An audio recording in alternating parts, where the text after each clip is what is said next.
So, do you remember the elderberries that I picked?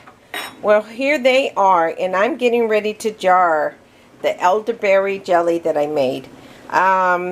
This was 6.5 cups of elderberry juice, and I added the lemon, which is a half cup of lemon, and then I added a pack and a half of pectin. And the reason why I'm crossing my fingers, this is going to set.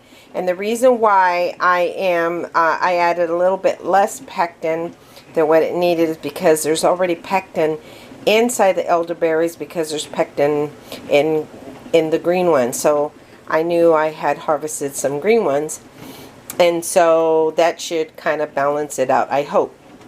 So I have my jars that are processing, and for all you canners out there, these are my jars that are processing, and all you nice canners, this is a real simple recipe. And after I bring it up to a boil, and then I added 9.5 cups of sugar, and I allowed it to boil again. So you allow it to boil, bring it to a rolling boil with the pectin, and then you add the sugar afterwards.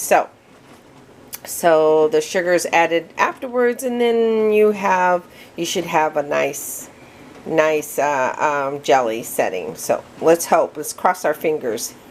There's a way to test it, but I didn't test it. I just did it impulsively. So we'll see what happens. Okay, thanks.